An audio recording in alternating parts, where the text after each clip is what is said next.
Thank you very much, Mr Deputy Speaker. It's my great pleasure to rise on this grievance debate on a very significant day here in Canberra. Today, with great pride, the Turnbull government has passed the Fair Work Registered Organisations Bill.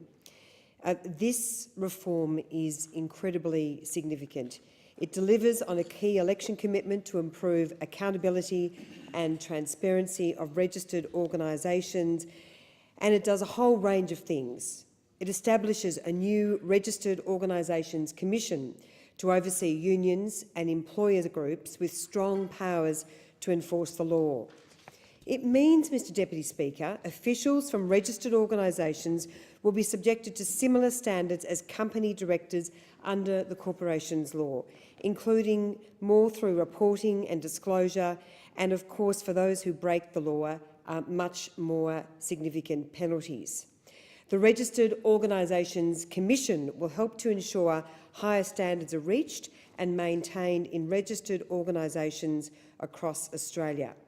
It will mean stronger laws to prevent honest members, honest men and women, including those who are members of unions, being ripped off to prevent a recurrence of the numerous scandals that we have seen from various registered organisations in recent years, including the Health Services Union, the Australian Workers Union and the National Union of Workers. There are 47 unions and 63 employer groups in Australia with annual revenue of $1.5 billion and assets worth $2.5 billion. They represent more than 2 million members who deserve to know their organisation is acting in their best interests. Now, very regrettably, we've seen again today, again last night in the Senate, Labor has opposed this reform every step of the way, including, of course, the member for Corio, who represents part of Geelong. This is despite the undeniable evidence that the laws governing registered organisations were desperately in need of reform.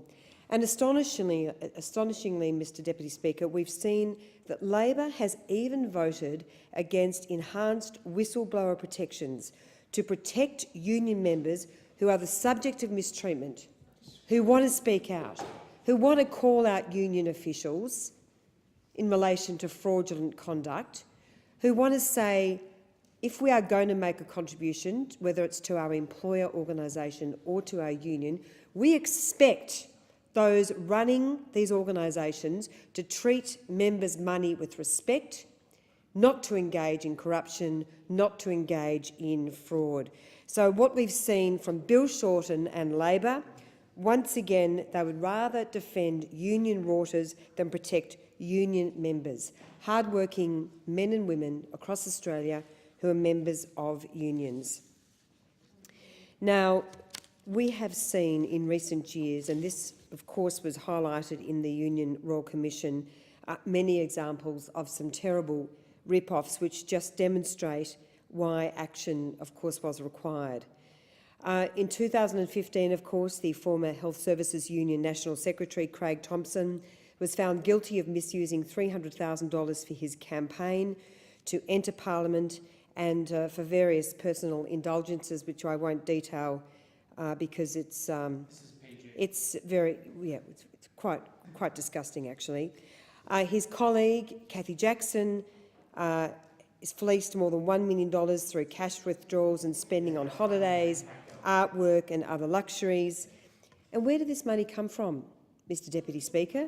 It came from some of the lowest paid workers in our community, from hard-working nurses, hard-working hospital cleaners, those who work in aged care, disability and other health workers who pay annual fees to be represented, but instead they were robbed, and members opposite are smirking about this.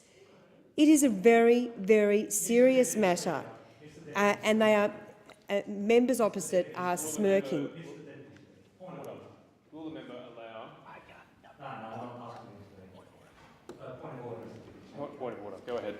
Mr Deputy Speaker, the Speaker's impugned members, including myself, and I ask that she withdraw it. No, I'm not going to withdraw because... Okay, order.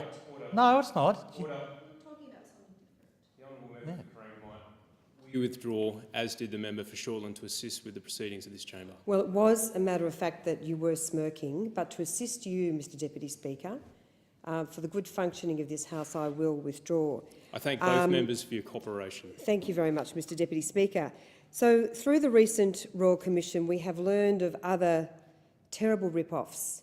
And let me stress again, Mr Deputy Speaker, these are coming from some of the most vulnerable workers, some of the most hardest working workers in Australia. And the litany of rip-offs, of fraud, of disgraceful corruption, where Labor was not prepared to stand up, is really outrageous. So we've had the Transport Workers Union officials who bought $150,000 for American utes for their own use. The National Union of Workers officials who spent members' money on holidays, concert tickets and a dating website. CFMEU officials receiving kickbacks from underworld figures and raiding redundancy funds to pay workers unlawfully striking at a children's hospital. A deal between the Australian Workers Union and the cleaning company Clean Event, where Clean Event agreed to pay the union $25,000 per year for 3 years in return for the names of their workers, and a deal that stripped the workers of their penalty rates. Millions and millions of dollars that were rightfully owed to Clean Event workers that were robbed by this deal. The Australian Workers Union practice of using false invoices to companies to cover union memberships of workers in order to boost the union's power within. And when he was the AWU National Secretary, Mr Shorten's union also accepted a secret donation of $40,000 from a company to fund his campaign for Parliament, a fact he only disclosed when he was about to be exposed by the Royal Commission. In every case, Mr Deputy Speaker, it was honest workers who were the victims. Clearly, the laws were inadequate and action was required. And that action that we have taken in instituting this absolutely vital reform has been supported by many leading Labor figures. Former AWU Secretary Paul Howes said, "I can't see any reason why anyone in the union movement would fear having the same penalties that apply to company directors. If you're a crook, you're a crook." That's from Paul Howes. The former ACTU President Martin Ferguson: "There is an absolute obligation on the union movement to clean up its house. There is an obligation on the unions to put their house in order." Former ACTU Secretary Bill Kelty: "I was always on that side of the debate which said that unions are public bodies, so they are accountable to members for their management." And the former ALP Attorney General Robert McClellan said there is unquestionably a case for further legislative reform. These are leading Labor figures, men and also women who've spoken out in favour of these reforms because they believe it is not right to tolerate fraud and corruption and dodgy deals by union bosses like what I have described today. So we are very, very proud that we have taken action, and as we have seen in this parliament, in the 44th Parliament and in the 45th Parliament, Mr Deputy Speaker, we are not seeing the Labor Party of old. We are not seeing the sort of action that Bob Hawke was prepared to take, that Paul Keating was prepared to take, to make sure that the Australian worker came first. This Labor Party is not putting the Australian worker first. Bill Shorten, in bed with the CFMEU, in receipt of $11 million of donations, has said that the unions come first. Order. The honourable member, go ahead. Thank you, Mr Deputy Speaker. I asked that the member refer to members by the correct titles. Order.